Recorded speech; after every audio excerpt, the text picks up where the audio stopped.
Datanglah mereka. Ini malam hari ya ceritanya.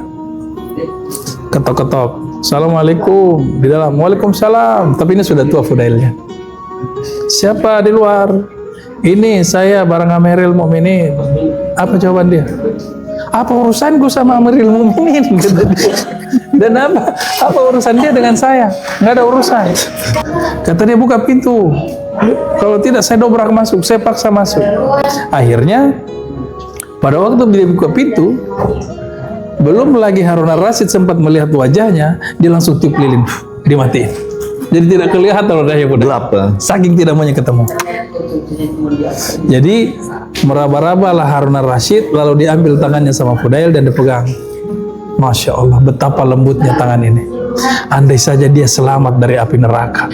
Langsung menangislah di situ Amirul Mukminin, kata dia. Harun ar-Rasyid, kata dia. Kata dia, Syekh.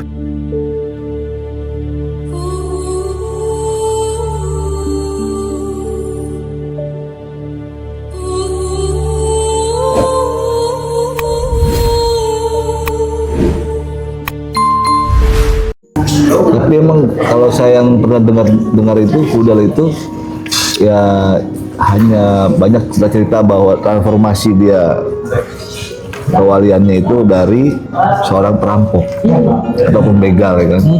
Nah, kalau karya-karya besarnya itu apa, Ustaz? Kalau di ilmu tasawuf ini. Kalau secara keilmuan Fudail ini kan termasuk generasi awal, dan di tasawuf generasi awal itu belum menulis karya. Tapi memang Fudail ini disegani sekali termasuk oleh Harun ar-Rasyid. Dia kan hidup sezaman Harun ar-Rasyid. Ya, Harun ar-Rasyid. Ya, betul. Harun ar-Rasyid ini kan sisi lain, dia ini di masa lain, masa kejayaan juga.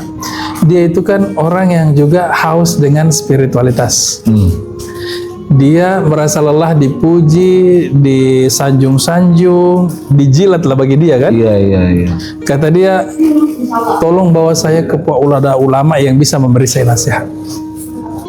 Nah, dia kemudian punya wazir yang mendampingin dia, namanya Fadil. Fadil kemudian bawa dia kepada salah satu ulama, diketuk-ketuk pintunya. Assalamualaikum. Waalaikumsalam. Siapa di luar? Ini saya bareng Amiril Mukminin, kata dia. Maksudnya Harun ar-Rasyid kan? Harun ar-Rasyid. Dalam itu ulama langsung berteriak, "Weh, kenapa harus Amiril Mukminin yang datang ke sini? Harusnya kami yang datang ke sana," sambil buka pintu kan. Kata Harun ar-Rasyid, bukan orang seperti ini yang saya cari. Ini tidak ada bedanya dengan yang lain. Bapak senang? Iya, asal Bapak senang. Bagi dia nggak mau. Kata ulama itu, saya hanya menghormati seorang ini, Amir. Tapi kalau kamu butuh orang yang betul-betul mengabaikan persoalan itu, datanglah ke Fudail bin Iyad. Datanglah mereka. Ini malam hari ya ceritanya. Ketok-ketok. Assalamualaikum. Di dalam. Waalaikumsalam. Tapi ini sudah tua Fudailnya. Siapa di luar? Ini saya bareng Amiril Mukminin. Apa jawaban dia? Apa urusanku sama Amiril Mukminin? Kata dia. Dan apa urusan dia dengan saya? Nggak ada urusan. Yang di luar ngetuk-ngetuk, dia bilang, bukankah sudah jadi kewajiban kalian untuk menghormati para amir kalian, para pemimpin kalian? Katanya, enggak, saya nggak ada urusan. Itu tidak berlaku di sini. Kata dia, buka pintu. Kalau tidak saya dobrak masuk, saya paksa masuk. Akhirnya pada waktu dia buka pintu, belum lagi Harun ar-Rasyid sempat melihat wajahnya, dia langsung tiup lilin, dimatiin. Jadi tidak kelihatan wajahnya gelap, saking tidak maunya ketemu. Jadi meraba-rabalah Harun ar-Rasyid, lalu diambil tangannya sama Fudail dan dipegang. Masya Allah, betapa lembutnya tangan ini. Andai saja dia selamat dari api neraka. Langsung menangis. Langsung menangis. Kalau langsung dibayangkan bahwa ini sudah pasti masuk neraka kan. Langsung menangislah di situ Amirul Mukminin, kata dia. Harun ar-Rasyid, kata dia. Kata dia, Syekh Fudail, berikan nasihatmu padaku. Akhirnya dinasihatilah dia. Dinasihatilah dia tentang bagaimana menjadi penguasa, itu adalah amanat yang berat dan akan dimintai pertanggungjawaban. Kata dia, lanjutkan, dinasihatilah dia agar memperlakukan semua orang seperti keluarganya, perlakukan orang tua seperti ayahmu, perlakukan yang muda seperti anakmu, perlakukan yang sebaya seperti saudaramu. Karena semua nanti pokoknya diingatkan begitu. Dan dia selalu menangis, semakin menangis, semakin menangis. Sampai akhirnya setelah itu, lalu dia bilang, apakah kau punya beban utang, Syekh Hudayat? Kata dia, saya tidak punya beban utang. Utangku adalah utang ibadah kepada Allah. Alhamdulillah, hanya itu utangku. Apa ada utang manusia lainnya? Tidak ada. Kalau begitu, ini uang halal, warisan dari ibuku, ku berikan kepadamu. Langsung jengkel Hudayat.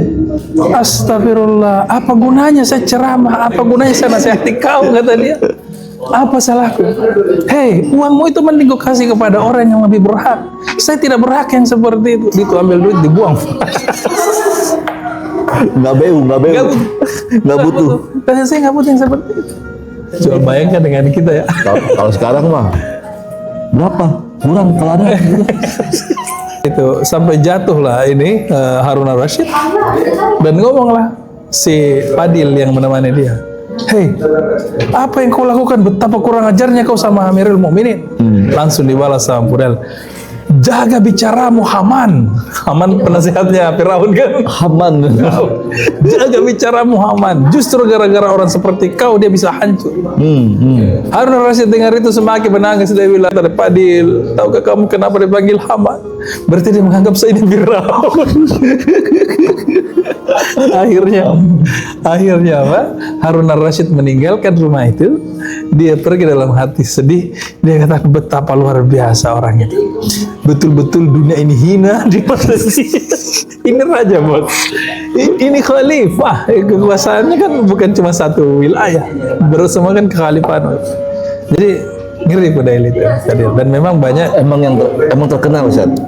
Jadi cerita Fudail ini transformasinya, pertobatannya melalui dari seorang perampok, ya kan, jadi seorang sufi, wali kalau katanya. Wali. Nah, Fudail ini sosok ulama yang paling berani untuk bicara sama Harun Ar-Rasyid itu. Belak-belakan. Dan lain-lain. Terus kira-kira Ustaz, hikmah apa yang terpenting dari perjalanan Fudail ini, Ustaz, yang kita bisa ambil, Ustaz? Yang paling penting itu adalah dari cerita pertobatannya tadi, dia itu satu sisi rampok, sisi lain dia masih taat beribadah. Kesimpulannya adalah selalu berprasangka baik pada Allah. Iya kan? Jangan berpikir bahwa gue ini kan bangsat, gue ini kan bajingan, gue ini kan brengsek. Ya ngapain gue sholat? Nggak diterima kok. Ngapain gue puasa? Nggak diterima. Enggak. Kalaupun memang ada kondisi yang membuat itu terpaksa dilakukan dan tidak bisa ditinggalkan, ya itu urusan dosamu lah ya. Tapi jangan itu membuat kamu meninggalkan ibadah. Berarti di samping dia merampok juga ada usaha untuk mencari hidayah. Ada usaha untuk mencari hidayah. Makanya dia puasa sunnah, makanya dia sholat sunnah, makanya pada waktu orang nitip sama barang sama dia jaga amanah itu. Coba dia jaga amanah loh. Kalau sederhananya gini, kalau dia bilang kan, ya kita ini kan rampok, jadi duitnya ya dapat dari rampok, bukan dari penitipan barang. Kalau zaman sekarang nitip pun nggak sama rampok juga bisa hilang, sih. Nah ini dititip jelas-jelas kepala begal. Jadi pertama yaitu adalah prasangka baik kepada Tuhan. Yang kedua, jangan maksiatmu memutuskan ibadahmu. Maksiatmu, ya sebisa mungkin hentikan, tidak dianjurkan. Tapi jangan berpikir, toh saya bermaksiat, ngapain saya beribadah, itu salah. Maksiat satu hal, ibadah satu hal. Masing-masing ada timbangannya nanti. Masing-masing ada timbangannya. Nah kalau kamu sudah maksiat, terus tim amal tidak ada, ya sudah pasti jomplang. Nah, gini kan? Dan semua nilai akhir kan hanya Allah yang tahu. Allah yang tahu. Kita tidak bisa menjudge orang karena sampai akhirnya baru bisa tergambar ini karakternya seperti apa. Itu pun belum tentu sama persis dengan yang sebenarnya. Karena Allah yang tahu sebenarnya. Allah doang yang tahu hatinya. Itu menurut saya itu yang hikmah daripada itu.